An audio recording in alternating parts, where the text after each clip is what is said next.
नमस्ते। आज बात करते हैं एक बहुत ही जानी पहचानी सी दिक्कत की। वो अजीब सी फीलिंग जब पढ़ाई का नाम सुनते ही ना एकदम से नींद आने लगती है। तो चलिए आज इस स्टडी एलर्जी की पहेली को सुलझाते हैं। लेकिन उससे पहले ना एक सवाल है। कभी सोचा है हम रिमोट का बटन और जोर जोर से क्यों दबाने लगते हैं, जबकि हमें अच्छे से पता होता है कि उसकी बैटरी तो गई है ना। बड़ी अजीब सी आदत। बस इसी तरह की एक और हैरान करने वाली आदत है। एक ऐसी आदत जो शायद हम सब ने कभी ना कभी महसूस की है, और वही है आज हमारी बातचीत का मेन टॉपिक कि आखिर किताब खोलने जैसा एक छोटा सा काम करते ही ऐसा क्यों लगता है जैसे किसी ने सोने का फॉर्मल इनविटेशन भेज दिया हो। मतलब पलकें एकदम से भारी हो जाती हैं और ऐसा लगता है बस दिमाग ने काम करना ही बंद कर दिया है। तो चलो अब इस अजीब सी बीमारी का थोड़ा डायग्नोसिस करते हैं, जिसे हम मजाक में स्टडी एलर्जी कह सकते हैं। और सच कहूं तो ये एलर्जी किसी धूल मिट्टी वाली नहीं है।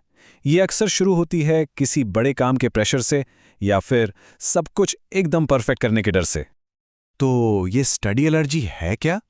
ये एक कह सकते हैं एक रहस्यमयी हालत है, जहां बस पढ़ाई का सामान सामने आते ही फौरन और बहुत तेज नींद आने लगती है। मुझे यकीन है इस एहसास से बहुत से लोग रिलेट कर पाएंगे। इसकी कहानी में ना दो अलग अलग पहलू हैं। एक तरफ किताब खोलो तो उबासी पर उबासी जो रुकने का नाम ही नहीं लेती, और दूसरी तरफ जैसे ही किताब बंद करो अचानक से पता नहीं कहां से इतनी फुर्ती आ जाती है जिसका कोई लॉजिक ही नहीं है। और पता है, जैसे ही किताब बंद होती है ना, पूरी की पूरी 100% एनर्जी तुरंत वापस। ऐसा लगता है जैसे दिमाग में कोई स्विच था जो ऑन हो गया हो। और यही बात तो इस पूरी सिचुएशन को इतना फनी बनाती है।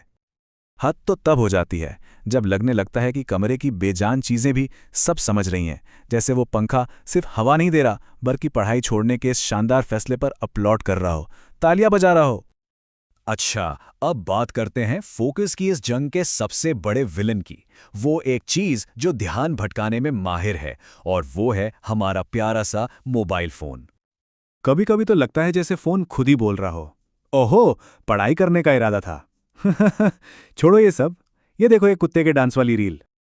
और उस एक रैंडम रील का नतीजा पता भी नहीं चलता, और बूम, पूरे 3 घंटे गायब। एक छोटी सी रील से शुरू हुई कहानी कब घंटों की स्क्रॉलिंग में बदल जाती है किसी को खबर तक नहीं होती।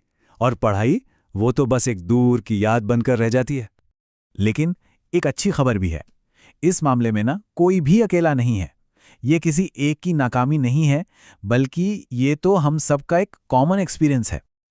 और सबसे मजे की बात तो ये है कि हो सकता है कई लोग अभी ये बातचीत भी अपना कोई जरूरी काम टालकर ही सुन रहे हों। अगर ऐसा है तो बधाई हो, आप अकेले नहीं हैं। तो फिर इस क्लब में सबका स्वागत है। हमारे क्लब के मेंबर्स की पहचान क्या है?